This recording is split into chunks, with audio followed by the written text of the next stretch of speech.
ये है यशमा गिल। ये अपने आप को पाकिस्तान की बेहतरीन अदाकाराओं में शुमार करती है, लेकिन मेरे नज़दीक ये हानिया आमिर के आसपास दुम हिलाने वाली जो उसकी चंद करीबी दोस्तें हैं, जो उसके पीछे दुम हिला हिला कर फेम हासिल करने की कोशिश करती हैं, ये उन्हीं में से एक है। चीटिंग करता है तू।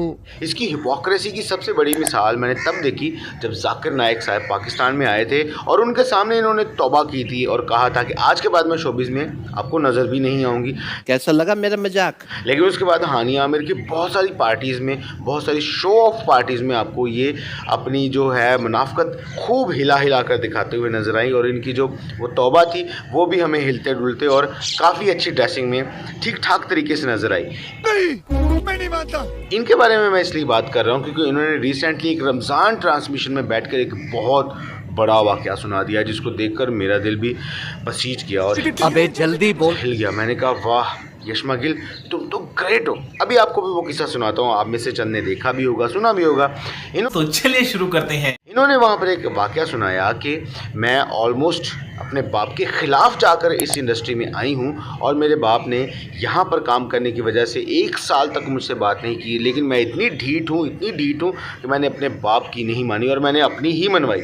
1 साल तक मेरे बाप को ये काम पसंद नहीं था, क्योंकि उन्हें पता था कि इंडस्ट्री में लड़कियों के साथ क्या होता है, और ये बात ढकी छुपी नहीं है। हमारी बड़ी बड़ी एक्ट्रेस ने जो कास्टिंग काउच है और जो गैर रिवायती अंदाज से काम मिलने का तरीका है वो एक्सपोज कर दिया है। मैंने भी बहुत सारी वीडियोज़ इस पर बनाई हैं जिसमें एक्ट्रेसेस को ह्यूमिलेट किया जाता है, उनको टॉर्चर किया जाता है, उनको गलत उनसे जो है डायरेक्टर प्रोड्यूसर्स अपनी बातें मनवाते हैं। ये एक हकीकत थी, इसलिए उनका जो था इसके ख़िलाफ़ होना वो जायज़ था।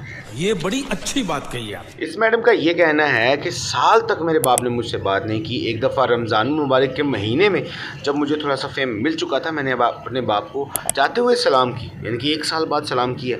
वाह, और मेरे बाप ने मेरे सलाम को एक्सेप्ट कर लिया, उन्होंने जवाब दिया। यानी कि बाप के दिल हमेशा ही नरम होता है, ये इन्होंने मान लिया था। और कहीं एक 10 दिन बाद ही सलाम करती तो बाप ने मान ही लेनी थी। और बात तो सही है।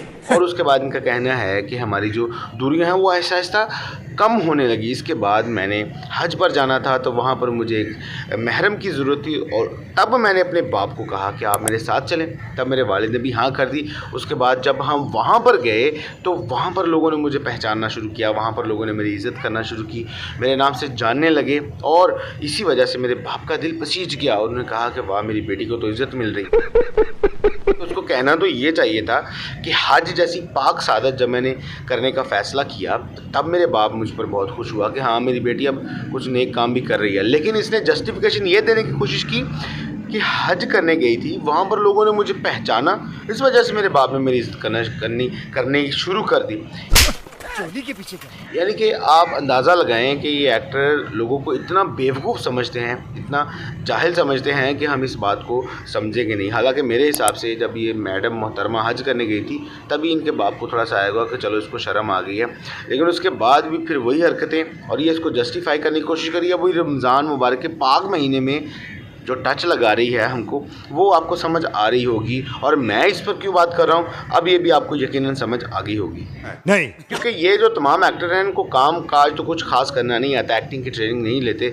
अगर बाहर से पढ़ा है तो अपने आप को बड़े ही आउट क्लास लोग समझते हैं कि इनको सब कुछ करना आता है। ऐसी ही एक मोहतरमा ने रमज़ान के महीने में ही एक ट्रांसमिशन में बैठकर ये तक कह दिया कि मैं अभी घर से भाग गई थी, यानी कि मेरी शादी के कार्ड छप गए थे, शादी होने वाली थी, और 1 दिन पहले मैं घर से भाग गई। खत्म, बाय बाय, टाटा। और साथ साथ उन्होंने एक और इंकशाफ किया कि मेरे माँ बाप को कुछ आइडिया था कि इन्होंने भाग जाना है, इसलिए उन्होंने कार्ड चंद ही कार्ड छपवाए थे और गिने चुने लोगों को ही बुलाया था। यानी कि उन्होंने ठीक ठाक जलील होना था, इसलिए उन्होंने करीबी रिश्तेदार ही बुला लिए कि हाँ आ जाओ, अब सारी ज़िंदगी जलील करो।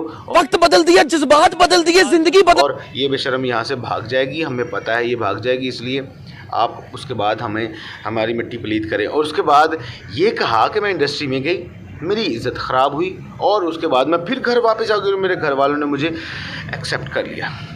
अब ये क्या है? अब इस बात से आप अंदाज़ा लगा लें कि हम कितने बेवकूफ़ हैं और ये हमें कितना बेवकूफ़ बनाने की कोशिश कर रहे हैं। एक लड़की जब ऑनलाइन वीडियो में बैठ के वो जो लोगों की पसंदीदा सेलिब्रिटी है और वो इस चीज़ को बढ़ावा देगी कि घर से भाग जाएं, चाहे आपकी शादी है, चाहे आपकी माँ बाप की इज़्ज़त रुल जाए, चाहे आपके माँ बाप की पगड़ी है लोगों के पाँव के नीचे है, आपकी माँ को आपके बाप से हमेशा गालियाँ और बदतरीन बातें सुनने को मिले, रिश्तेदारों के ताने सुनने को मिले, आपने घर से बस भाग जाना है, कोई बात नहीं सुननी और अपने ख्वाबों को पूरा करने की कोशिश करनी है। और अब उसमें अगर आपकी इज़्ज़त भी जाती है तो नो मैटर, जब आप फेमस हो जाएंगे तो आपके घर वाले आपको एक्सेप्ट कर ही लेंगे।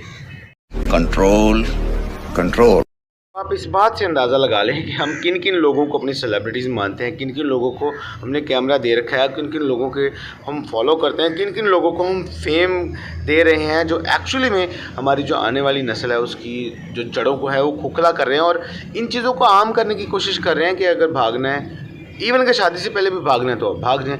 अगर आपको एक्टिंग में आने के लिए अपनी इज़्ज़त भी ख़राब करनी है तो करवा दें। अगर आपके बाप की इज़्ज़त रुलती है तो वो भी रोल दें। और आई थिंक इसी कोशिश में लाखों लड़कियां ये स्टेप उठाएंगी, जिसमें से एक दो लड़की कामयाब होके बाकी लाखों लड़कियों को फिर से ये करने पर जो है उकसाएगी और ये सारी हरकतें आई थिंक होती रहेंगी। इसलिए ज़रूरी है कि वॉच आउट रखें ज़रूर कि आप किन सेलिब्रिटीज़ को पसंद करते हैं, आप फॉलो किसको कर रहे हैं, कि वो एक्टिंग में भी अच्छा है या उसका करैक्टर भी वैसा ही है, या फिर बाद में वो अपने करैक्टर से आपको कितना इंस्पायर करने की कोशिश करता है।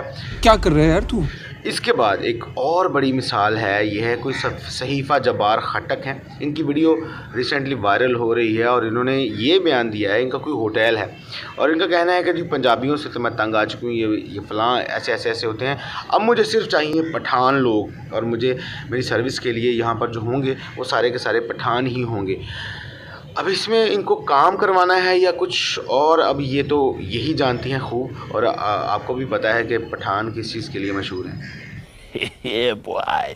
अब ये बहस एक साइड पे है कि इनको काम करवाना है या फिर काम करवाना है, समझ रहे हैं। लेकिन यहाँ पर मुझे नस्ल परस्ती से खासी नफ़रत है और लेकिन इसलिए मैं इस टॉपिक पे बात कर रहा हूँ कि ये मैडम ने पंजाब में बैठ के पंजाब में ही एक होटल खोला है, पंजाब में ही अपना बिज़नेस कर रही हैं और इनको पंजाबी लोगों से खासी नफ़रत है। ये इनकी वीडियो से समझ आ गया होगा आपको भी, अगर नहीं तो आप देख सकते हैं जाके, इनकी वीडियो आपको कहीं भी मिल जाएगी।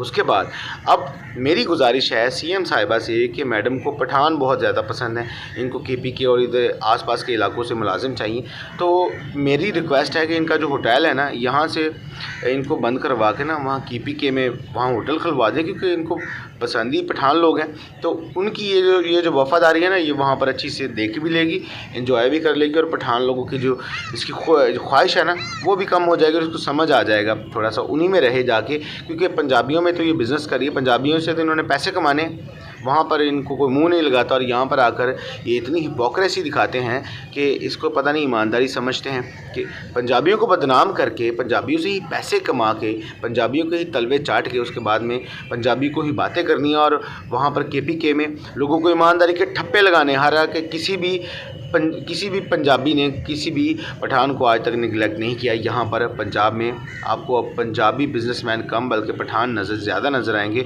और कभी पंजाबियों ने नहीं कहा हम पठान से चीज़ नहीं खरीदेंगे, हम नहीं लेंगे, जो पठान है। लेकिन पठानों के मुंह से ये ज़्यादातर चीज़ें निकलने को सुनने को भी मिलती हैं और अब तो सोशल मीडिया पर ये पर्सपेक्टिव आम हो रहा है। तो इस मैडम को उठाकर यहाँ से बाहर फेंकें और KP में इनको पठानों के बीच में ही भेज दें, वहाँ जो करना है कर लें और खूब पैसे कमाएँ और पंजाबियों को माफ़ी दे दें।